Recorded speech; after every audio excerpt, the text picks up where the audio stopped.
خاصة گەنج مشکلەمان لەگە شەرواری هەیە لۆ گەنجان بەڕاستی هەموو ساڵێ لە وەختی نەورۆزان مشتری هەیە برێن خاسی زلچی کوردی گەنج هەیە زیاتر احتمام بە زلچی دەداتن بەس ئەو سار ماشەڵڵا لۆمە ڕێک نەکەدا ها نەورۆز و برێن ڕەمەزان جێژنێ ڕەمەزان پێکەوە بوو مشتریەکان هەمووی زوو هاتن ئەو سار بازارەکە زۆر باشوو بەڵام ئەو وەزعش هەندێک تأثيري والله هو تأثيري نبو بس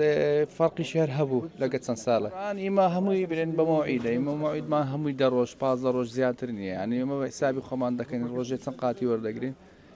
خمان شهر مزارنا كان لو خلشي براسي يعني ساوك وضعية تقريبا زور بباشكتين ككهرباء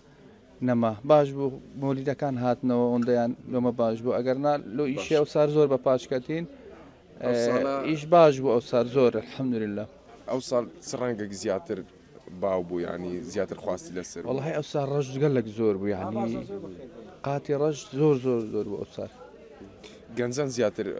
أوصل قاتي كرديان برادان دا يعني والله تقريبا جنزان زيادة قاتي كردي برادان دا يعني بيرامير دا كان ها برين بتمن سلسال بلو سري أوانا زياتر رمضانان يعني جيجنان دهاتن بس استاوني استاجنزا كان هم وقتك لبري دكان مناسبة دبيتن لبدكان كابرا براجني مارا دكاتن دي لبدكا يعني قاتي كردي وشي تنصالن يعني خلق زور استهتمام مشكلة ما لقى الشرواري هي لو جنزان لقى الشرواري يعني دري شروارة شي بياوانا ملوب كاديت دري كاكا والله امنا ومنا تص برينا لوم تصكوا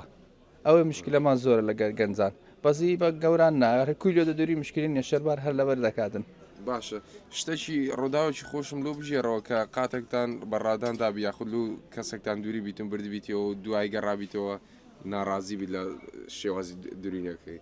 والله اشتا زور دبي زاروي هذا بيني هم مودي لك اسا دوسي روش بيجستا كابراك او داوا كردبو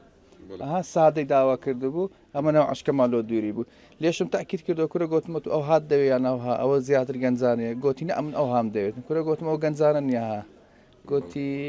امن او هام دوي مشكله منيا والله هاتو قلت كاك من او هام لا اوهم داوا قلت ما روج بيمنا قلت بخوا قلت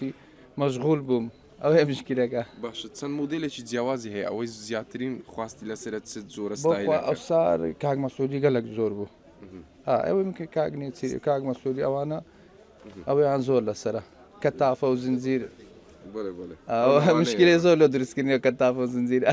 شو مشكله يعني هم بزور بيو ما عندي نبي وشي سادين يا ببرق بيتن او كتافانا عندك مصروف شتي زور هاي ساعات يعني وقت ما زور لي داك جيري والله بس